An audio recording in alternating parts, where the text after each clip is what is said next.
శరీరము, మనస్సు, బుద్ధి, ఆత్మ, పరమాత్మ.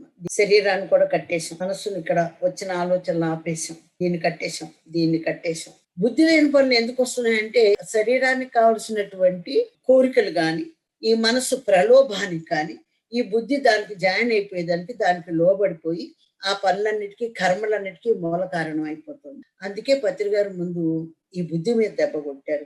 ఈ బుద్ధి ఎతుకుతోంది, ఈ ఆత్మ ఏం చేస్తోంది, కనీసం దీని వైపన్నా తిరుగుదాము అని చెప్పి చూస్తోంది. ఈ ఆత్మ ఏం చేసింది, అన్ని కట్టేసేదానికి నేనేంటి అని ఇది ఎత్తుకుని శ్వాసను పట్టుకుంది. ఎందుకంటే అన్ని కట్టేసాం కానీ శ్వాసను ఆపలేవు. ఇది శ్వాసను పట్టుకుందని చూస్తే ఇది ఎత్తుక్కుంటాంది. ఈ ఆత్మ ఏం చేస్తుందని చూసి, ఓహో ఆత్మ శ్వాసను పట్టుకుందా, నేను కూడా దీని ఎమ్మట ప్రయాణం చేస్తాం అని చెప్పి ఈ బుద్ధి ఆత్మతో లోపలికి ప్రయాణం మొదలు పెట్టింది.